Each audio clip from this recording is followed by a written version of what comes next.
Welcome into Triple Zeros. I'm your host, Josh Buckalter. Follow me on Twitter at JoshGBuck. Hit up the Facebook page, Clocker Sports, the website, clockersports.com, and the email address is clockersports@gmail.com. Man, getting right into it. The bubble playoffs are going down, fam. We are in the second round, and things are well underway, and you are seeing a lot of action right now. I think it's been a pleasant surprise more than anything, but I think what we're seeing is a lot of, again, I think I talked about this a couple of episodes ago, actually. The gap between these teams isn't as far as we typically think it is, and a lot of it might be due to home crowd. And I think I may have, at least personally, been guilty of underestimating how important home court advantage is to a lot of these teams.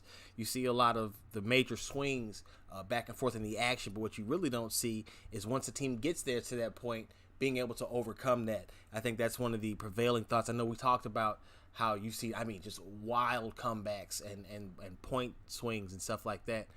There's been hellified lead changes and all that kind of stuff, but you still don't see, once the team gets there, that necessarily ability to hold on to that momentum and keep going, because the crowd's not there to either pump them up, or they haven't necessarily taken the momentum out of the energy rather out of the arena. So that's been something I think that's been interesting to me.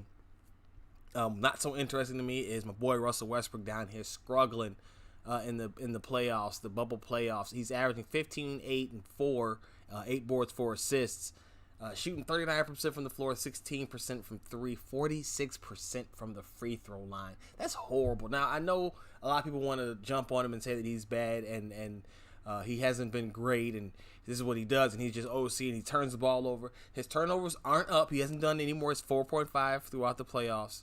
That's about average for what he's having the past couple of years, actually. But that floor number, his slash line is terrible. Now remember, he missed a handful of games, the last 2 games of the regular bubble season and the first 4 of the playoffs against the Oklahoma City Thunder, because he had a quad injury, and there's some concern maybe he'd come back a little bit too soon. He definitely seems to not be exploding to the rim with as much frequency, and when he does, it's not the burst that you are used to seeing out of him. So that is a concern. He was averaging 24, 6, and 7 before going down with that injury, by the way. That's post-restart. And so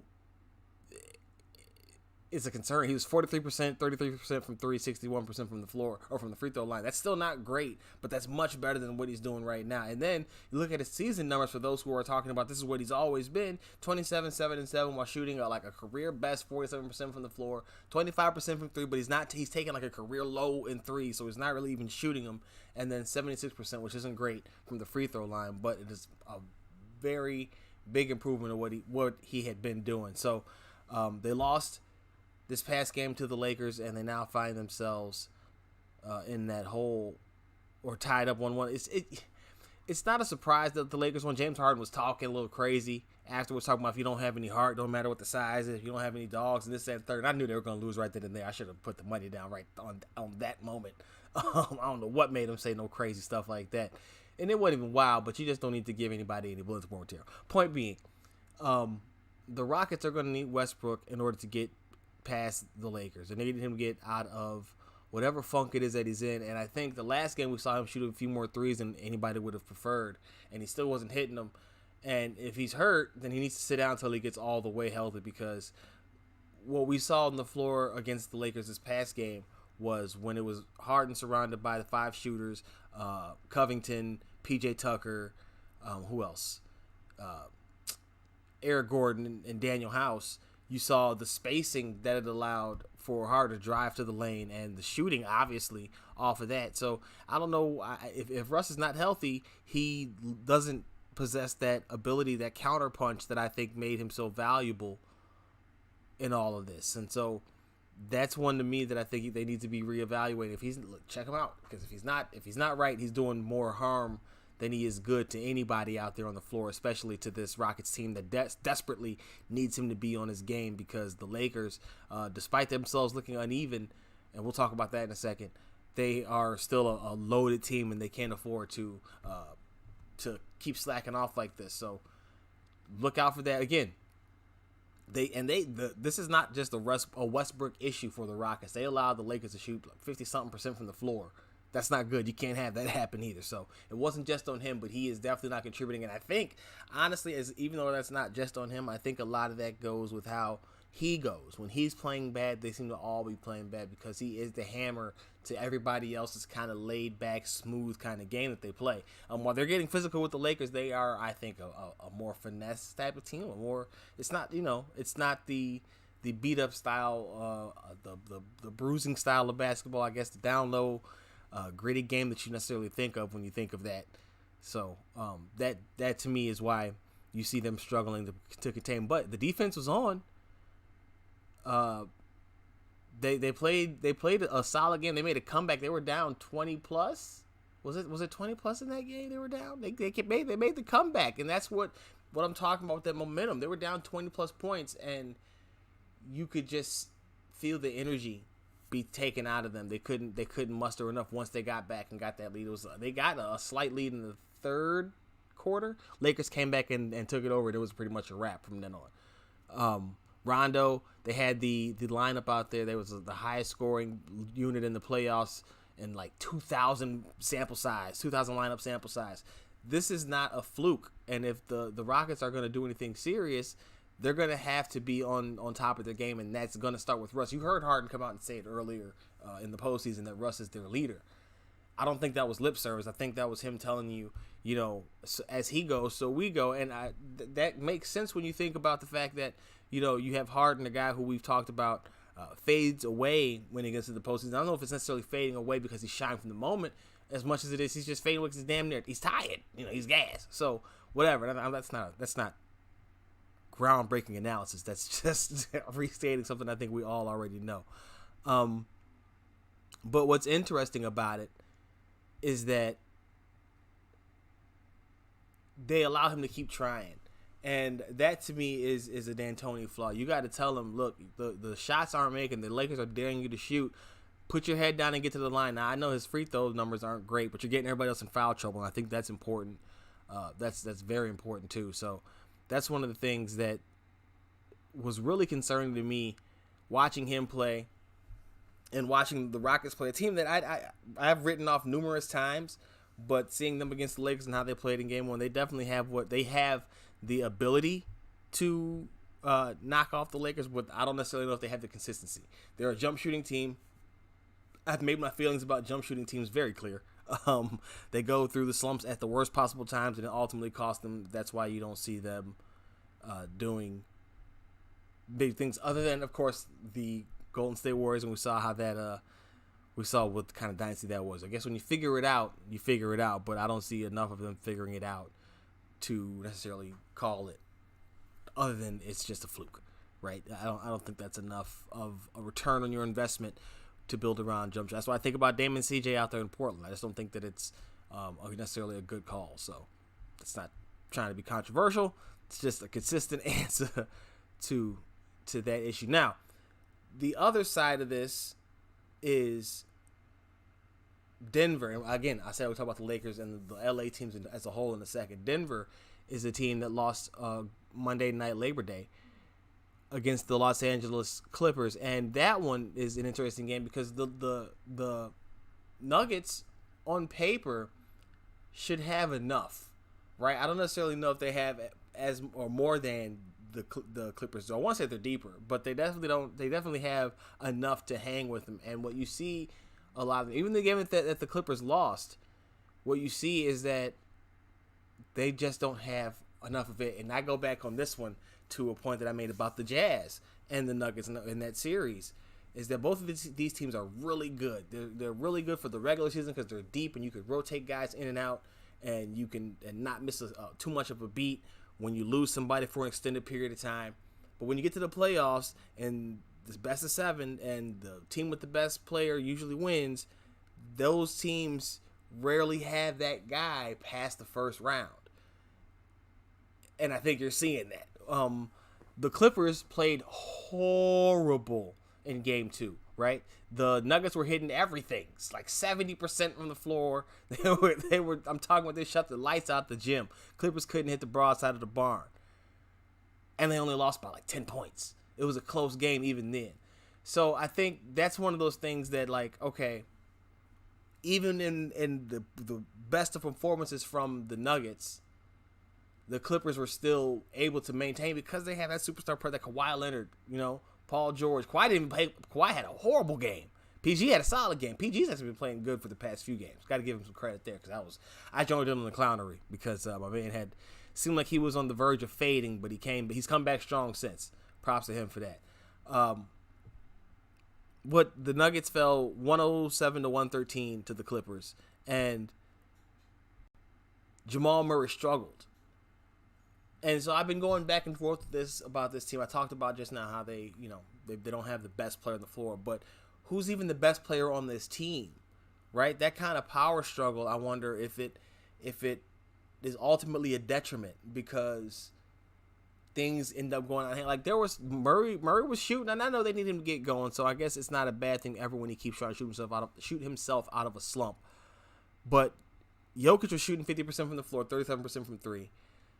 Murray 29% from the floor, 5-17, 28% from three, 2 of 7, 14 points. I just feel like you could give somebody else some more shots in that situation, become more of a distributor. Now he had 9 assists. It's not like Murray was being selfish at all.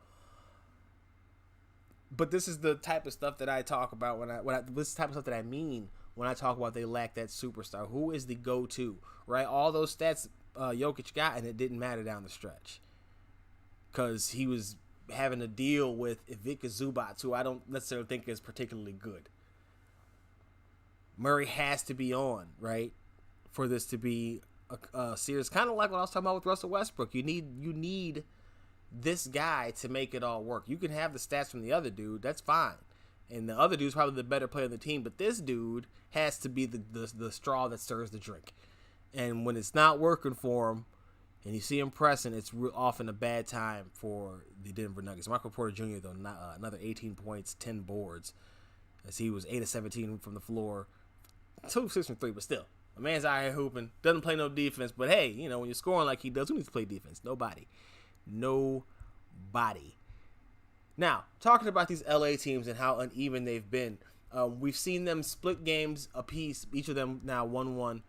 The Clippers now go up 2-1 on the Denver Nuggets, Lakers are sitting there at 1-1 with the Houston Rockets, and you just wonder, when are these teams gonna make it click, right? We talked about it throughout the Mavericks series with the Clippers and how vulnerable they've looked to good teams, another good team. I think a team in the Mavericks who is a piece away. They don't even need another superstar. They need another star level player, another B-role player. But they were challenging for the Clippers, and that perimeter defense has been very sketchy. It's kind of tightened up since, but it was very sketchy in round one.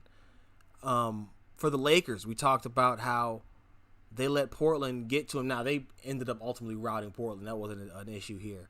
But you see the problems they have with Houston, and of course it's still a jump shooting team, but you see how there are breakdowns and how they get frustrated easier than they should for a team full of veterans, how there are moments when they look very disheveled on offense, very disjointed. Now Rondo coming back should help that a lot, and I just talked about that huge boost that he that lineup boost that he gave, or they had the highest scoring lineup in playoff history or something along those lines.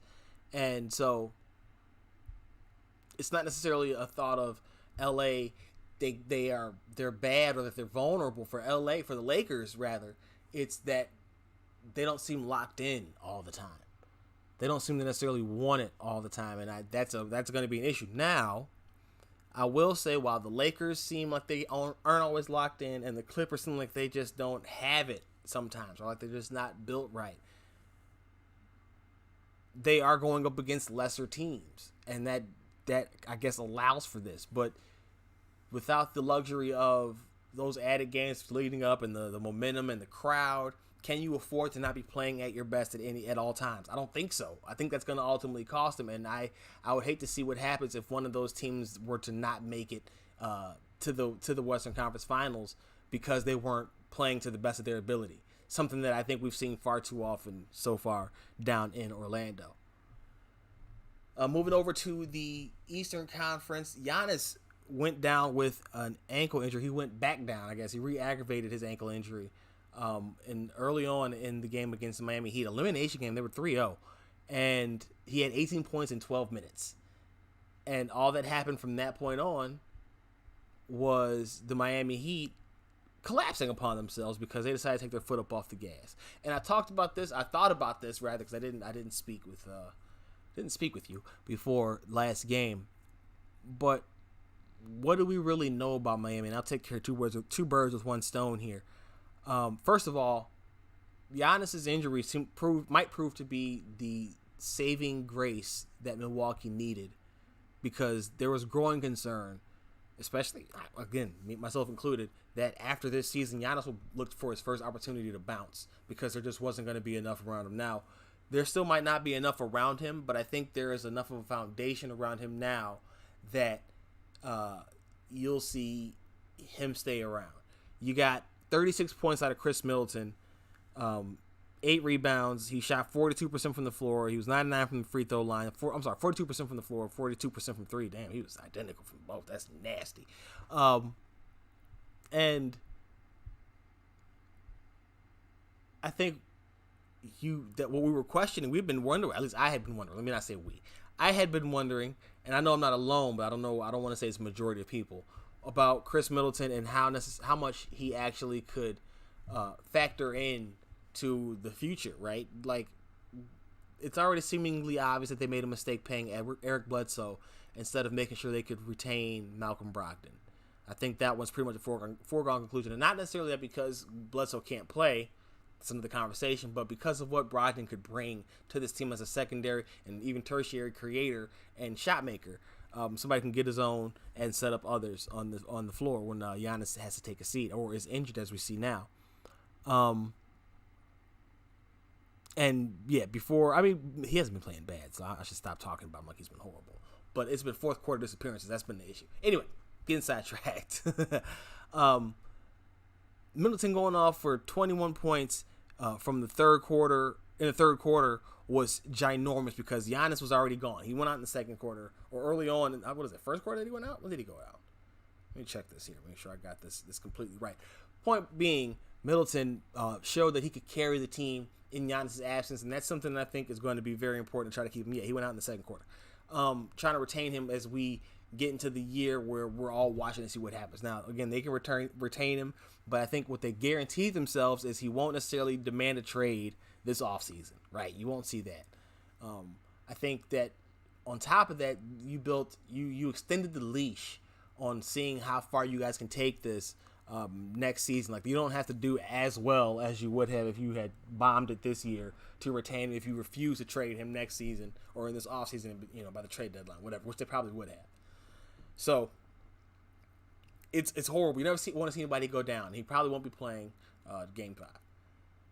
But long term, this could be beneficial to Milwaukee in the sense that it keeps him around because he got to see that his Robin could play like a Robin or could feature as a Batman, could cameo as a Batman every now and again if need be. Now, still think they need another person, but that person doesn't have to be better than Chris Middleton. If they could figure out now how to get him and Middleton to work together, that'd be great. Because the team was kind of ho-hum with Giannis on the floor when he went down. They started humming. So again, 21 points in the third quarter from Chris Middleton. That's pretty big stuff, man.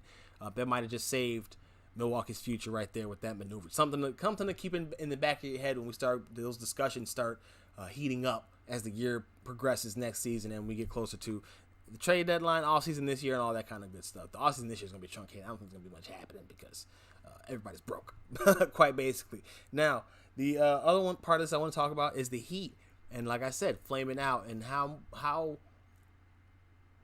consistent can they be? They are a team, like I said, of workmen, blue collar, lunch pail, hard hat type guys who go in there and they're going to outwork you for most of the game. They got some shooters. You got Hero and you got Duncan Robinson. Kelly Olynyk can put the ball in the hoop. Jimmy, you know what Jimmy does. Goran Dragic. You have players, but they're still not a finesse type of team. They're an outwork you type of team. And I think when they get caught up in trying to do either one too much, or at least when they try to become the shooting team too much, is when you see them kind of falter. When they saw Giannis go down, they let their foot off the gas and became a jump shooting finesse type of team. And you kind of saw Milwaukee respond with the ferocity being back into a corner. Miami didn't do that, and they can't afford to not do that. They're not that talented, right? I don't necessarily think Miami's a great excuse me. I don't think they're a good team individually, but together they're great. I think Jimmy's really good. Jimmy's a really good player. Borderline superstar. I don't know about superstar, but he's definitely right there. If he's not a superstar, he's in the next batch of guys coming in. But nobody else on that team is even close to a star player. And here they are doing this to a 1 seed. Now they can't let up though, because the 1 seed is still as talented as them minus the superstar. I don't necessarily know if Middleton has the demeanor of Butler, but I think he's as skilled as Butler. He doesn't have the mentality of Jimmy Butler, typically. But we saw him go out there and do it in this game. So we'll see what happens Game 5. Can Miami finally put them out of their misery, or is this going to be a series that drags out longer than it should? And can Milwaukee make the ultimate comeback here? Because Giannis, I don't think he's coming back. There's no way he comes back next game. Maybe he comes back in Game 6, but he's not.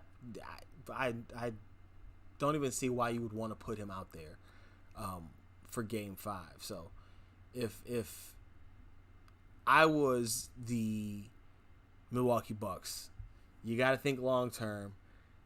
You got to think, okay, at worst, we're going to have to see if, we need to do something else with this roster.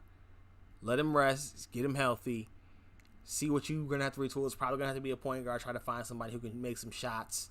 Bledsoe played well. It's just not a good complement with Giannis on the floor. He needs to be in the paint too. And obviously, you're not going to get that with Giannis being out there on the floor. So that's something that I think to keep an eye on going forward too. Another situation there with what the Bucks decide to ultimately do with their roster, because I don't think it's settled. I don't think they can leave it the way that it is. If they do, they're going to be a very quick out in the playoffs. Boston Celtics and the Toronto Raptors. These are two teams that I think are very similarly built, very similarly matched or evenly matched. And what we're seeing is that the Celtics are a much better version. They're both tough, gritty teams, do it by committee. They're very much like the Nuggets and the Jazz in that way, but a higher level of skill, I think. And you're seeing the Celtics just pounce on the Raptors. The Raptors got 2 games after hitting that big shot over OG. Or I'm sorry, the Lowry passed the ball over Taco Fall. OG hits the shot over Jaylen Brown, and then you got the next game where Boston just looked disheveled again. But this one, Boston came out and jumped out. They got a 30-point lead in this game. They were all over Toronto, and I think this is what we're going to see going forward. Like I said, they're pretty similarly built, but the Boston Celtics version is just a better version. You see Pascal Siakam not be great, but his team needs him to be, and I think, again, we rushed. I talked about this last episode. We kind of rushed to thrust him into the superstar status. He's not quite there yet. He's still a good player, but he definitely needs someone else there. The Raptors need another piece there, and I think you're seeing the difference Kawhi made. They had that regular season record, and that they're without Kawhi, they are a Denver Nuggets, Utah Jazz type of team. And I don't think that's a negative. Like, that's not a pejorative necessarily. It's just that's what they are. A good regular season team that might not be as playoff built as we thought. Now, it's still anyone's series, but Boston probably is. And I picked Toronto, but Boston has looked better. Even in the wins for Toronto, I think Boston has looked like a better team out of the two. Now, we'll have to see. This is all mostly due because of the first quarter, 25-11, first quarter in favor of Boston, because Toronto actually won the second half. They outscored them 49-54 in favor of Toronto, but the damage was already done. 37-24 in the second quarter as well for Boston, in favor of Boston. This was a game, again, two evenly built or similarly built teams, evenly matched, but the more talented one ultimately just outshine the other. Jason Tatum is the best player out of either of these two teams, and it shows time in and time out. In this game, he had 18 points, 10 rebounds. He hasn't been necessarily lighting them up scoring-wise, but he's been doing a little bit of everything, and that's where you've seen his value. You've gotten 27 points from Jaylen Brown this game 6, and you've got Kemba Walker, who's just been hitting big shots. He had 12 points and 6 assists, 21 points from Brad Wanamaker. See, what's been 20 points from Kemba Walker, 15 points from Brad Wanamaker. Marcus Smart had 12 points, 7 rebounds, and 6 assists. I apologize about that. This one, they only had 7 guys score. That's an interesting maneuver because they usually are a deep team who spreads the ball around. And I mean, I guess a couple of guys took shots, but that's a very small distribution of the wealth there, of the points, and it came out to ultimately be in their favor because nobody on the Raptors could get above 18, and that was Fred VanVleet, who's found his stroke a little bit here. Still not hitting it from 3 consistently, but he's definitely started scoring a little bit more. Norman Powell, 16 points. Norman Powell's a dude. I've trashed Norman Powell a lot too. He's been playing well though. I have to admit he's played much better than I've given him credit for coming into the playoffs, coming into this season really. But yeah, these two teams again, I look at them very similarly, and I find myself oftentimes wanting to say that really they are the same kind of thing, but obviously pairing them together, you're seeing it looks like Boston is the better version. Now, this could easily go back to them being the right back even if Toronto comes out and jumps on Boston. That's the thing I think you see, and why I think ultimately, even if they do reach the NBA Finals, neither one of them seems to be a true championship contender. And I've been saying that for a while, but it seems to be getting reinforced the longer that they spend down the boat, because you get to see a lot of the flaws. Like I said, with no crowd to pump anybody up or kind of have the energy zapped out of the room, you kind of don't see any much. You kind of don't see the teams who do make the takeover or make the comeback ability to have the ability to sustain it. So I think that's something that you got to look out for, but it's definitely something that has been a topic that's at the forefront of my mind. And so I wonder about, is this real from Boston, or is this just like we've seen them having a back and forth, what you would expect to see from evenly matched teams, honestly. And then last basketball piece of information, the Bulls rumors are heating up around Ime Udoka, the 76ers assistant head coach, rumored to be the front runner to replace Jim Boylan. We'll see. The chatter has been picking up down in Orlando. We'll see. I don't really have any thoughts about it. Is he bringing Joel Embiid? That'd be great. Can he bring Joel Embiid? Because that'd be great. Do it. If you do it, I'll go to Philly and pick you up my damn self. Just saying. So, thought that I saw that, and I have a hard time at this point getting excited about it. They've dragged it out to that point. I think they do it on purpose, kind of to kind of, take away some of the emotion, the raw emotion out of that. But you definitely are left with the kind of empathy towards, or indifference towards it, because you just don't. It's not buzzy right now. There's so much else going on that I have a hard time getting jazzed up about a potential rumor that he might be the front runner to possibly get the job. That's a bit much. So, switching gears over to the NFL, I have to say, my man Adrian Peterson, all day Purple Jesus AP, returns home. This time, returns home to the NFC North. This time to play for the Detroit Lions. He was recently released by the Washington football team as they focus on letting some young guys get some development on that team, which is a good idea. Antonio Gibson, for all the fantasy guys out there, pick up Antonio Gibson. Adrian Peterson mentioned him by name when talking about who they were looking at and what they were trying to do with his release and how it was amicable, but that their focus was on trying to develop guys, and namely one Antonio Gibson. So AP lands with Detroit Lions, a team that's been beset by injuries at the backfield position. They drafted Kerryon Johnson a few years ago. He was routinely nicked up coming in. He's been routinely nicked up in the NFL. They replaced him with not replaced him, but they supplemented him with DeAndre Swift this recent draft. He's out now with an injury, and so you have Adrian Peterson coming in there to take some of those carries, help some of the duty with Kerryon Johnson, and hopefully, for their sake, be able to provide some kind of a ground game, even though that team's going to be passing the ball all over the yard anyway. That's just what they do. We're kind of splitting hairs or beating a dead horse, yelling at the wall, whatever you want to call it, hoping for a better running game out of the Detroit Lions. You're going to get some passing, and you're going to like it. Now, the Tennessee Titans finally signed Jadeveon Clowney to a contract this offseason. Now, this was one of the most highly discussed free agents at this point in time. Still, first of all, the fact that he's still a free agent is incredible. Although when you look at his stats, they haven't been great. His best season was 9.5 sacks. That was in 2017. He's had 9 and then 3 last year with Seattle. The year before that was with Houston. But I think the thing about him that makes it interesting is that he joins a team that already had such a deep pass rushing stable. We had Harold Landry down there. They had that saga with Vic Beasley just this offseason as well, where they couldn't find him for any type of time. And he finally reported late last week.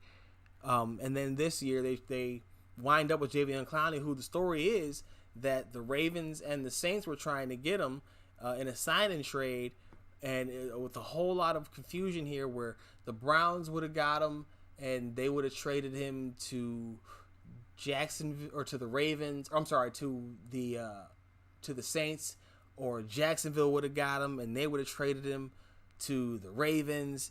And you see all these things going on, and so much so that the Saints were willing to trade a draft pick for him to free up the cap space, a number 2 pick, a second round pick for the requisite cap space to free up to go and get him.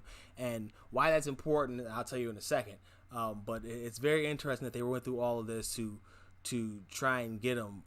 But he ends up going to the Titans on a 1-year deal, reunites with his former defensive coordinator and Mike Vrabel. The deal's worth up to $15 million. And again, this just gives them a really, really juiced front seven with Jadeveon Clowney, Harold Landry, Vic Beasley out there, and kind of like Correa, not a very talked about name, but a guy who contributes, and now as a 4th guy in your pass rushing bunch. That's pretty serious stuff down there. So quarterbacks beware. And trust me, up here in the NFC North, it's a serious issue too. The pass rushing duos are getting out of hand. I think that's going to be an article I write either for Clocker or for Last Word, but that's coming out soon. But climbing to the Titans, man, back to the AFC South where he began his career. Now reunited with his former defensive coordinator and playing for what's going to be a ferocious pass rush between he, Beasley, Landry, and Correa. That's going to be something to keep an eye on. And again, there was rumors, like I said, of him going to the Seahawks again.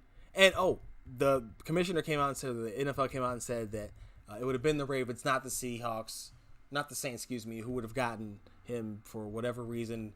And I'm not sure if it has anything to do with the cap space that they were trying to create, the method they were trying to go about doing it, or whatever the hell it is. But that's what happens. Yeah, it's an eerie one. It's an eerie one. It's a very interesting thing to see, to hear this story about these teams working out this deal for a guy who, again, has shown you some things that he can do. We're really going off of him, off that play in college where he blew the running back from Michigan up in the backfield. So whatever, much to do. But the Titans, they seem to be having the cornering of the market, except for Yannick Ngakoue of disgruntled pass rushers or pass rushers with several complicating issues to report for some reason. That's a long-winded answer of saying some guys with issues, I guess. Houston Texans quarterback Deshaun Watson signed to an extension with the Houston Texans 4 years, $177 million with nearly $111 million guaranteed. He's only trailing Patrick Mahomes' 12-year deal with the Kansas City Chiefs as the largest in history. He's going to make $39 million per year base on average over the next 4 years, making him the highest paid player in the NFL during that time frame. Dude got paid and is only going to be second to Patrick Mahomes, which makes perfect sense because, one of these guys won a Super Bowl and an MVP, and another dude, while he's had the flashes of greatness, he hasn't quite put it all together, and that's due to injuries on both his part and those around him. And they traded his favorite weapon, so we'll see how that works out this year. But he got his money, and we'll talk about why that's interesting because Mahomes just told you got the 12-year deal. Watson now gets this deal. Watson's 38 regular season games, he's completed 66.8% of his passes in 3 seasons for 9,700 yards, 71 touchdowns, and 29 picks. One of just 11 players to throw for 70 or more touchdowns in his first 3 seasons, according to ESPN Stats and Info. They traded up to number 12 to get him. They went up and got their guy. The Chiefs went up and got their guy in Patrick Mahomes. The Bears went up and got their guy and ended up picking the wrong guy out of the 3. He is also the only one of the 3 who didn't get an extension. Not only that, but they didn't even pick up his 5th-year option. Not only that, but they brought in a Super Bowl MVP quarterback to compete with him in the offseason. Not only that, they gave up draft capital and a lot of cap space to do so. Not only that, they had a public battle about it. Not only that, they didn't announce it until this week. Not only that, they weren't going to do that until the press asked them, and the league kind of made them announce who it was going to be. So now you're here in a situation where the Bears are just faced. Every time these two get mentioned, Mahomes and Watson, and even some of the guys after them, before them, it's kind of weird.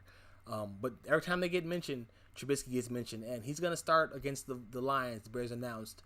And I'll probably have a breakdown of reaction to the Bears starting 5 or the final roster for Last Word coming out this week sometime. He's going to start, and he's going to do well against the Lions because he does well against the Lions. He's played well against the Lions. But Foles has as well. It wouldn't have mattered who it was. They're going to do well. So that's not what you're going to look for. You're going to get about 2 to 3 good games. I think by game 3, you're going to start seeing some cracks in the Trubisky facade. By week 4 and 5, I think we're looking at full-blown Foles territory. If not, week 6 for sure. I'm not optimistic about this season. I want to be. I'm trying to be. But the whole way this went about just feels dirty, and I don't think it's going to end up well. I think the defense is going to F up them getting any type of good draft positioning.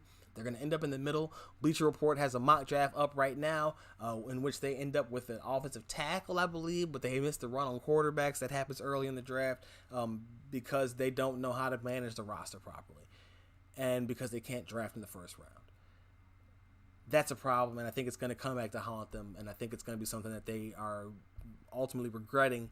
We'll see how it plays out, though.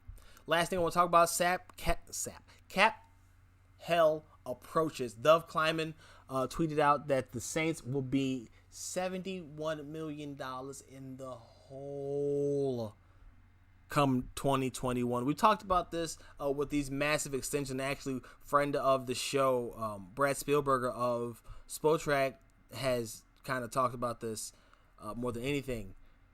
That of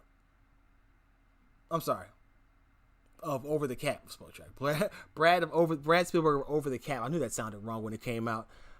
Has talked about this where you can't really look at it now for who's going to be the issue with money. You gotta wait for a couple years. In 2021, the Saints will be $71 million over the salary cap. That's going to be a problem because, as we all know, you have to have some money to spend some money. And, $71 million in the hole doesn't look good. Now, they are going all in for this year. That's why they tried to trade the draft pick to go and get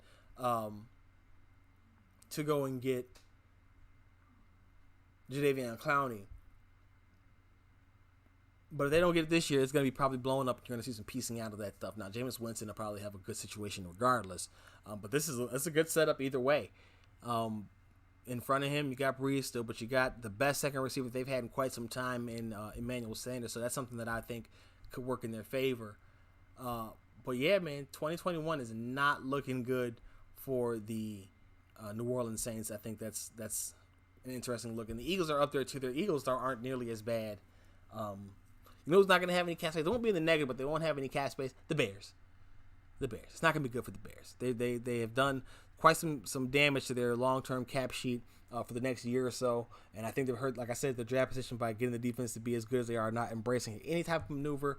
They're going to be stuck in that sports hell, that place that you don't want to be in, where you're middling, you're just treading water. Worst place to sports to be in. You're either competing or you're blowing it up, and I don't think that they're doing either right now. So get ready for another year of 7-9, something along those lines, 6-10 even. Not promising. Definitely not promising. That's going to do it for this episode of Triple Zeros. Be sure to follow me on Twitter at Josh E. Buck. Hit the Facebook page, Clocker Sports. Website, clockersports.com. The email address, clockersports@gmail.com. And, of course, read the stuff, Last Word on Pro Football, PippinAndEasy.com, and American Betting Experts. Until the very next time, man, you already know what it is. I'm out of chill.